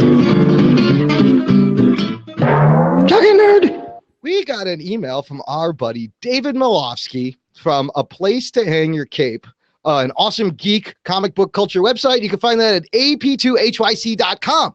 Now, listener, if you are a regular listener or you heard our episode 39, The Power of Short Form Storytelling with the Jock's buddy Chris Sotelo. Mm-hmm. If not, go check out jockandnerd.com / what episode is that? Whatever. Just go to jockandnerd.com. It's there. Basically, it was an awesome episode. 39. Chris cuts, Sotelo cuts, works as a, what was it? He's a filmmaker. Yeah, he's a filmmaker for sure. And he loves movie trailers. And he broke down like what are great movie trailers from a creative point of view, from a storytelling point of view. The fact that a movie trailer has a first act, a middle act, and a last act, that you could tell a whole story without giving away the movie, which what most trailers do. So David Malofsky loved that episode. He wrote in, here's what he had to say. David says, so I loved episode 39 with Chris Sotelo. I used to work at a trailer house myself and love analyzing trailers. In addition to all the stuff Chris said, it's important to remember that the main job of a trailer is to make the audience excited to see the film itself. My friends and I developed a rating scale for trailers we call the FYF, the fuck yeah factor. I like that. I like it. It's a way of rating on a scale of 11 through 20 how much you want to yell out fuck yeah after watching a trailer. It starts at 11 because if a trailer is a 10 or lower, then you clearly aren't going to yell fuck yeah at the end. Good point.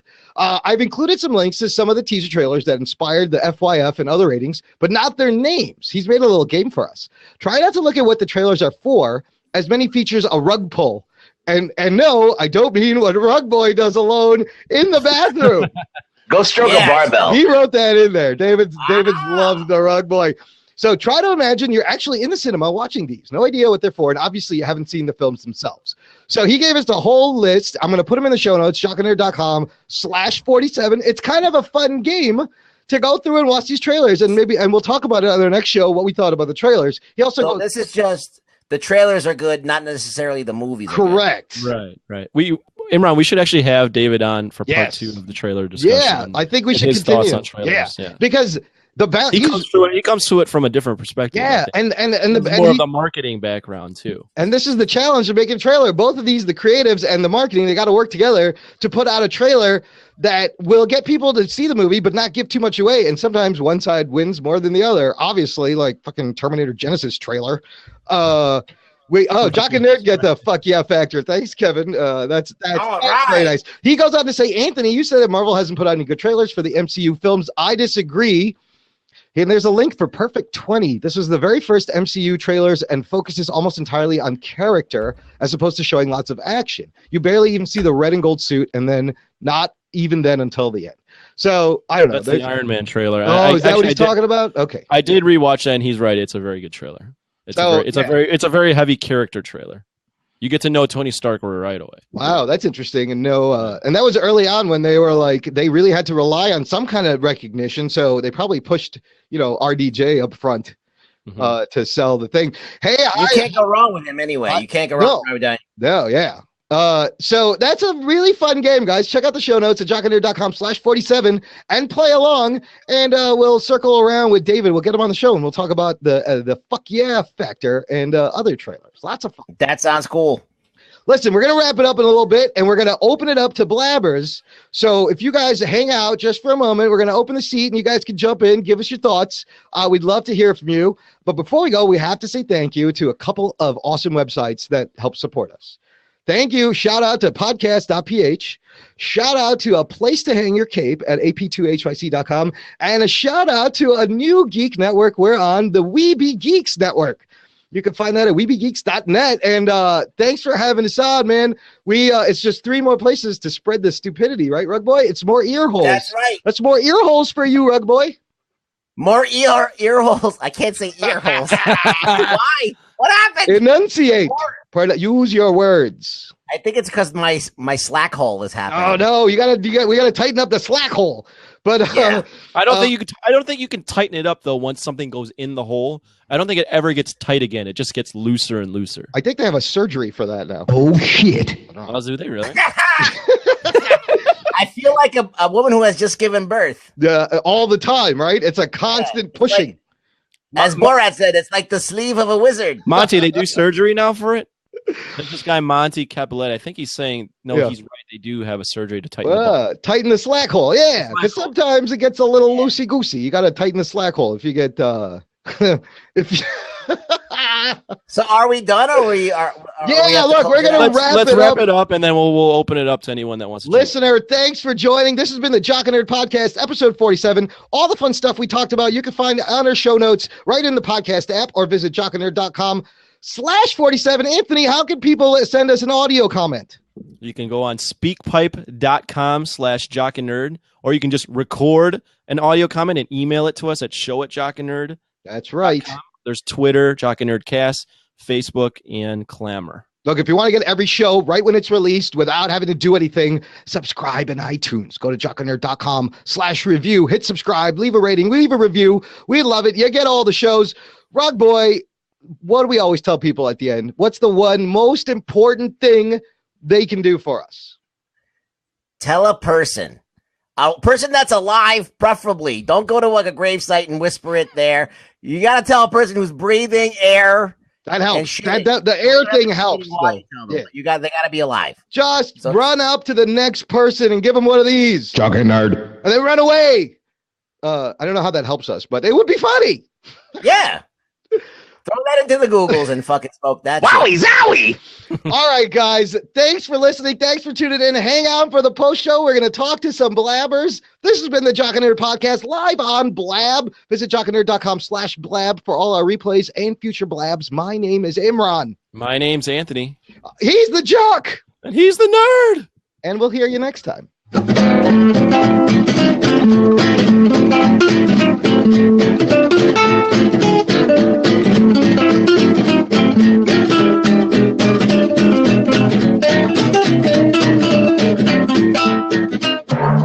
Nerd. I'm trying to You kind of did my dance, I'm Anthony. trying to do his dance. The dance along was a lot of fun. I think we need to do that for every sweeper. Like we should mimic each other dancing. That was hilarious. All right, welcome to the after show, everyone. This is jockandnerd.com. I'm going to open up this seat here. If anybody wants to talk, if anybody has a question for Rug Boy, he's really good at advice. Or if you have any comments, I give advice. Yes, he gives very good advice, and he's a wise sage. The man has traveled the world. He's wise beyond his looks. The man has been around for centuries. Actually, the spirit. He's kind of like the Joker. The spirit of Rug Boy is kind of immortal. Rug Boy, do you think you'll ever do a weekly Ask Rug Boy show? I don't know. If people want it, I'll do it. I think we should have the shitty advice show with Rug Boy, and I'll be your co-host. I like the sound of that. Yeah, because it's an accurate title. You know, we should tweet that out. Shitty advice. Come on right now to Blab and for some shitty advice. All right, this is the first episode of the Shitty Advice Show featuring Rug Boy. There you go. We got an open seat here, blabbers. If anybody, there's only one person in here with us. So. Hey, well then. All right. Well, It's we gonna might be- as well bullshit then. Kevin Helden from the Awesome 365 Flicks podcast. You guys go over there if you love movies. It's a great podcast. Do you have a question for Rug Boy? Put it in the comments. We'll answer any and all Do questions. you have any personal problems I can help you with? Plus, everyone press that tell a little bird, tweet it out, and so people could see we're running a shitty advice show with Rug Boy, the talking puppet. That's a lot more exciting than just a quiet puppet. No, for sure. I can be a farting puppet. No, how are you gonna fart that your slack hole? You're suffering from slack hole. Like, where's there room for? Where does it come? If out? I push hard enough, Yeah, I could get a little bit of air in between the arm.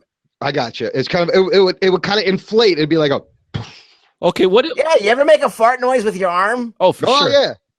Yeah, that's what it sounds Oh, like. all right, good to know. Yeah. Do you ever? All right, let's get into. I'll ask a question for Rugboy. What is the appeal of doing it in the butt? Like, what as a puppet? Good yourself, question. like, why would you do it in the butt? What do you mean? I mean, I don't do it in. But like, butt. I'm just saying in general. Like, why do guys like doing it in the butt? You mean guys who are like having sex with like the regular way with women? With women, yeah. And then they get a little finger in there or something. No, they just stick their dick in the woman's ass. Oh, they want to have sex with a woman in the butt. Oh, that doing it in the yeah, butt. I was Oh, confused. No, not the guys doing it. I mean, that's just different. What was the question? Why do guys? What's the appeal of doing it in a woman's ass? Somebody want to answer? I don't like doing it in the butt. No. I'm not really a big fan of it. You know, So dirty. it's- Yeah. I don't know. Why is this on your mind, you gotta wear Anthony? a condom. You gotta wear a condom when you do it because otherwise, poop's gonna get in your little Some people- area. Yeah. Why is this my? Well, my only reason I'm asking is we've been talking about what do you call his hole? Slack hole. My Slack my hole. slack hole. Yeah, so that thing came up. Things up holes. Now, let me ask you a question. Yeah. Do you do it in the butt with the women? I can safely say I've never done it in the butt with. Oh shit. So it's like I don't know. I'm like I think that It's some overrated. guys I like think it's overrated. yeah. I've done it. I've done it at their request. I think sometimes I've done it because the girl was really a guy and I didn't want to like Well, there was no other hole. You didn't really have a choice with that one. Wowie zowie! Sometimes that happens, you know. But it's just so weird, and it's apparently it's very painful for a woman. Like you have to go very slowly, and I don't know. Yeah, I mean, I don't know. It's just something. It's an acquired taste. I Here, would say. there's a question from Zach Lyman. Do you think the puppet sleeps with humans or puppets? So, Rugboy, do you sleep with human? No, I bang real chicks. Okay.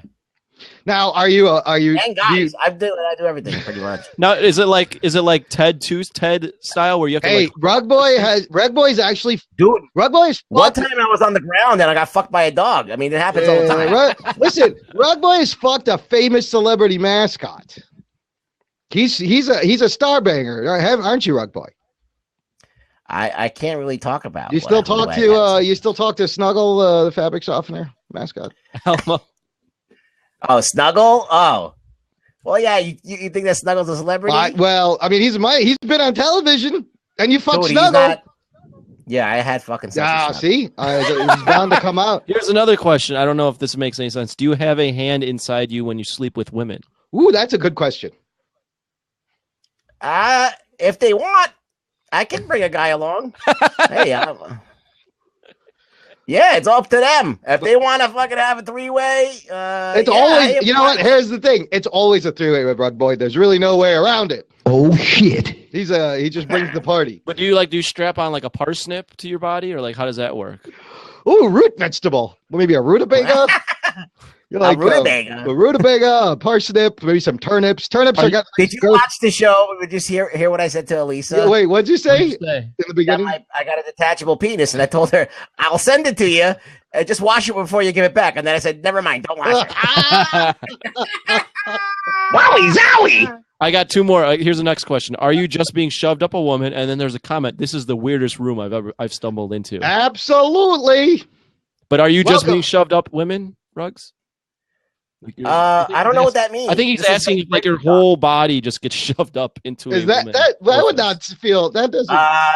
Yeah, like sometimes when we were talking about those manatees in the beginning. Yeah, there's been some fucking days I've been hogging, and I've ended up. I needed to air dry for a very long time. Because if your felt gets wet, Ruggs, then you told us being in a dryer is not a good situation for you. You can't get the felt mold. You don't want to get moldy. Yeah, you get moldy. I already smell bad, so it doesn't really matter. But like being in the dryer is like getting stoned. Like you get so dizzy, you can't fucking. When you get out, like you just need like about like an hour or two just to fucking readjust.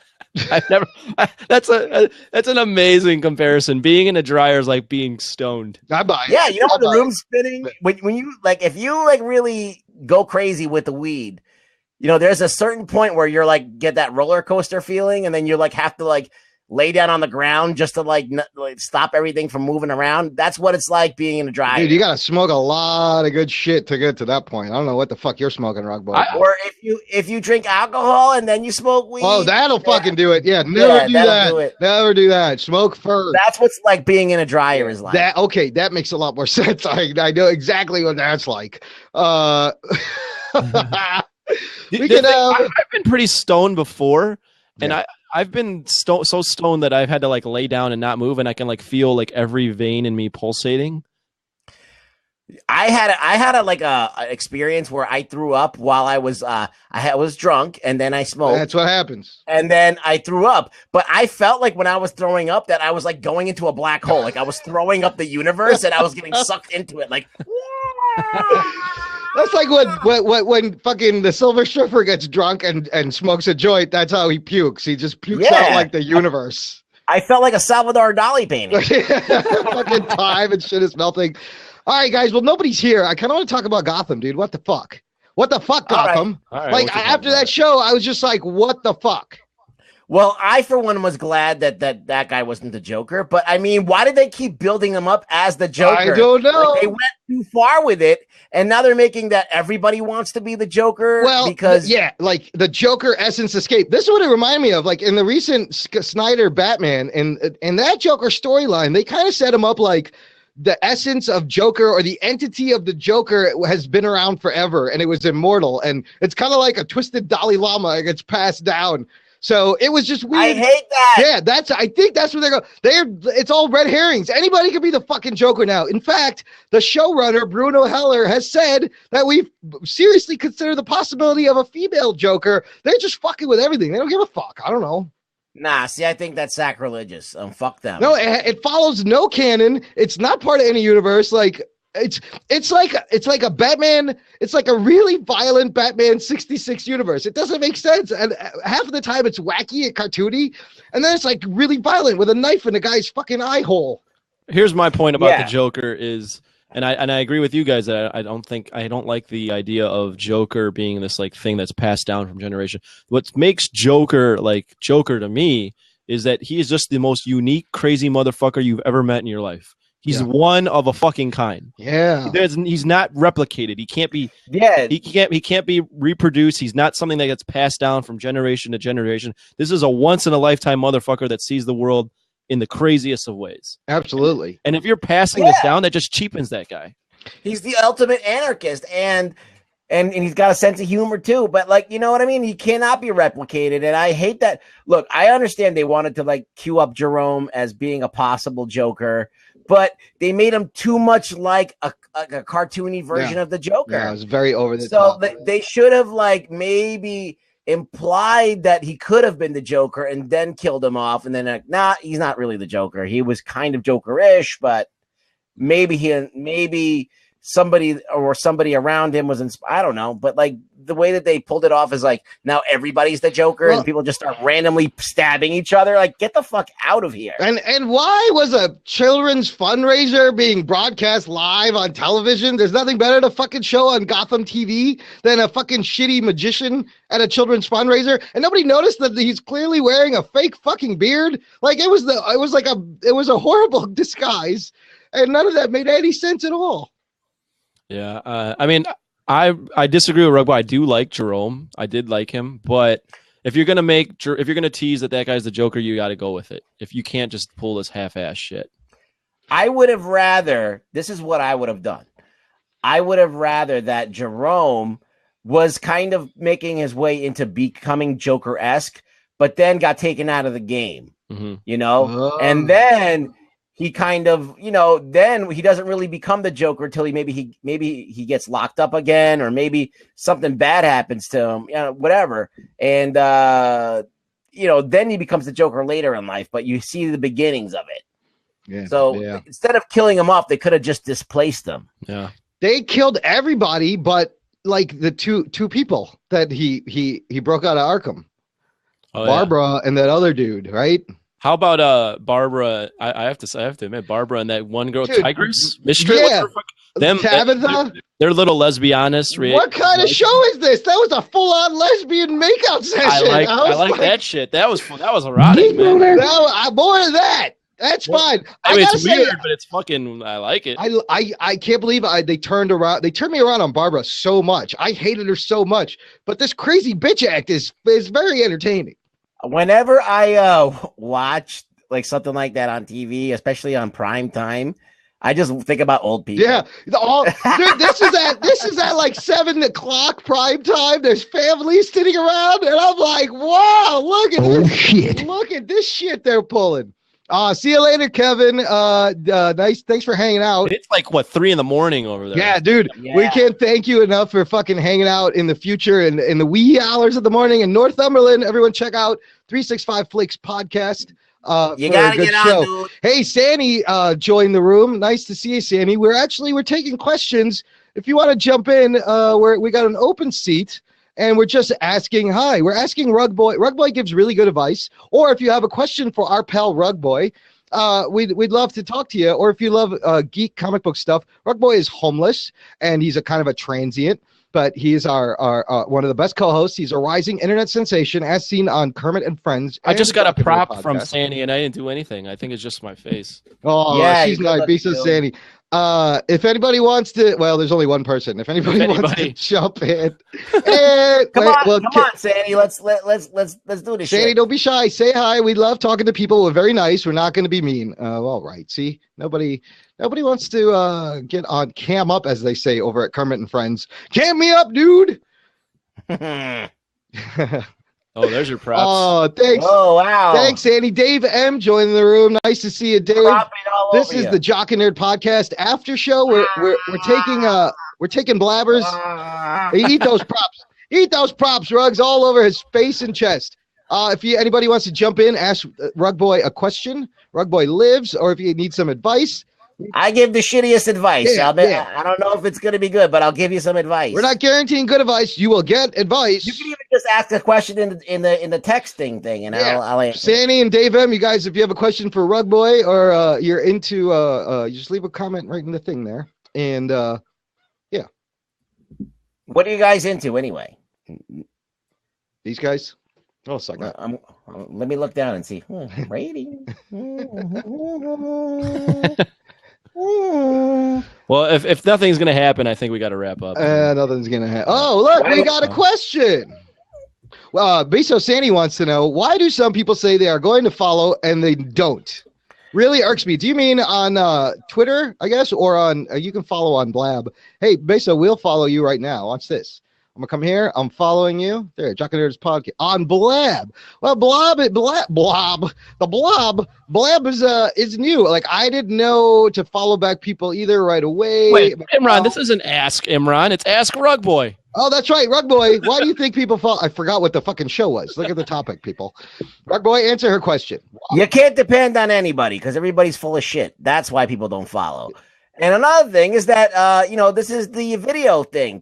Some people don't want to be on screen. They get self-conscious. They're like, oh, they're going to think I'm a dork or I don't want to be associated with these people. So they might like say, oh, sure, I'll follow you. But then they don't do it because they have all these hangups. You got to watch out for people's insecurities, babe. There's a lot of them. It's good advice. Look at Anthony. He's freaking out. That's good advice. It's just funny here seeing him talk and give like serious advice. Another question for Rug Boy. When people follow you and then stop following you, so they look like they have so many, That's not really a question. Oh, that's just a numbers game. Like, Yeah. I don't know. This is such a weird thing because it's all about numbers. How many people follow you? How many people follow me? And then, like, it's weird. People get fucking depressed on social media. Yeah. They like take it real serious when somebody unfriends you or something like that. Like, it fucking crushes people. People get depressed from reading good news on other people's feeds. That is sadly true. I can relate to that. Look at Ruggs. Ruggs is fucking picking it. He's calling it. I mean, everyone has seen that thing where you see a friend of yours and they post like some congratulations. They got something huge. And you're like, oh, fuck, dude, that could have been. You always got that one friend that shits on your good thing in some way. Yeah. Everyone's going to be a downer. Can't we all just be positive people? It's weird though when you get on social media and you see like people like congratulating themselves on things. There is this like hate on social media that like even like I sometimes like look at other people's shit and I'm like, stop fucking bragging. Like you get mad, but then I don't say anything because I'm like, I look like an asshole. There's a formula for this, okay, Anthony? And maybe we'll wrap up after nobody else shows up. But when you're in a relationship and you constantly like post shit about how great your relationship is, that's pretty much a surefire sign that your fucking relationship sucks balls. All right. Yes. Wait. I will fucking say that to the grave. Yeah, I agree. And even applies to like people that like I remember right after college, I was like posting all the like, look how awesome I am. I was actually like not all that happy working in the real world and not being in college, but I would post like I was having the greatest time ever. So a lot of people you'll so see weird. They post like that they're having the best time of their life and they're really not all that happy. It's changing our society. You're right. It's the same thing. Like you see, like remember in the 50s, you'd see a white picket fence and everything was hunky dory and everyone had 2.5 kids, everyone's smiling, but secretly inside, dude, that whole generation, they were fucking drinking and beating their wives and abusing their kids. But it's changing our society. Like you look at people's vacation photos and you're like, God, it must be nice. They must have had a great time. But you don't realize what you're not seeing. Like this is going to change the next generation of people dramatically. It's very strange. Yeah, like I completely control like everything that goes on my feet on all my stuff. So I only put the good picture that where you could see both of my teeth on one side. I never get to see the missing tooth on that side.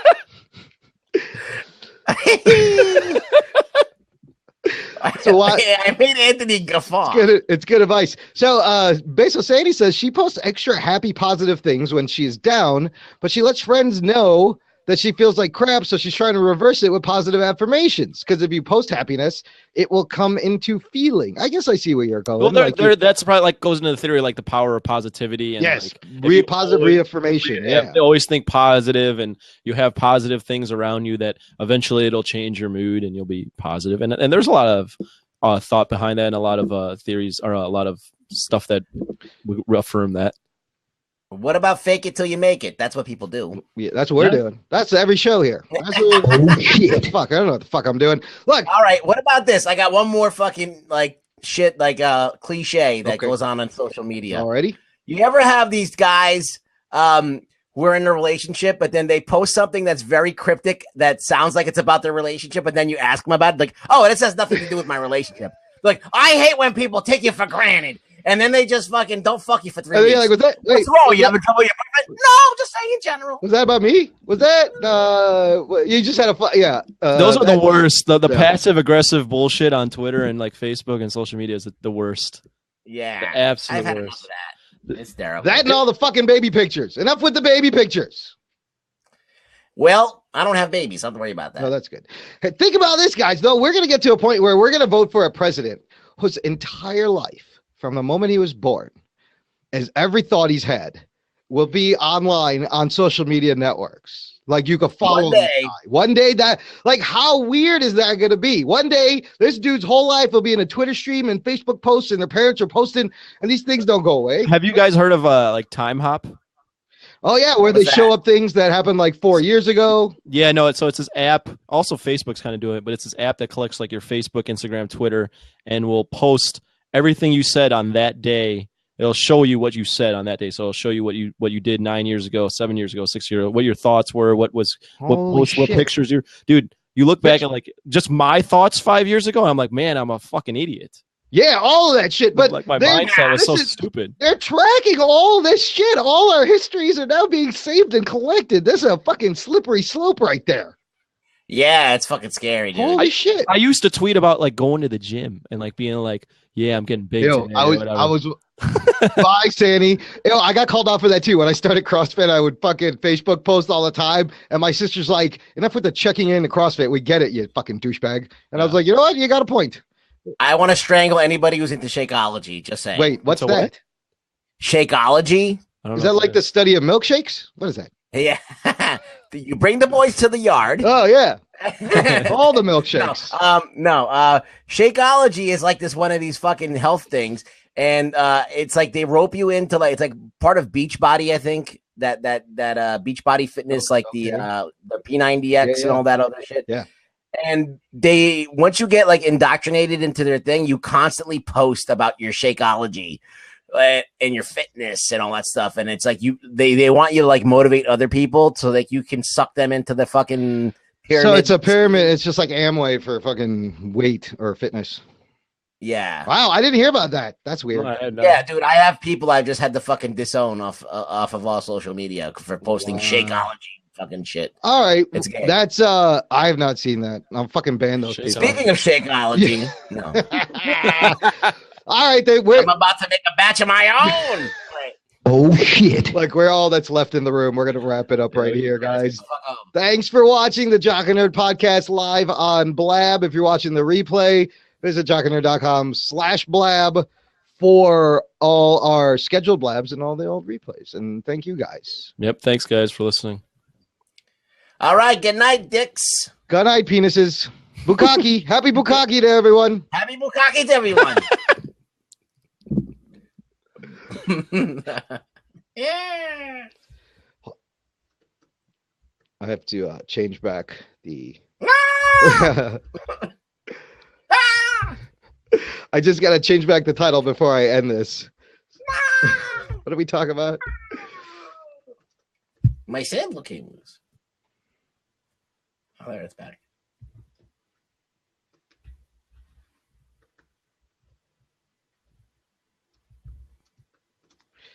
Hold on, I'm still typing.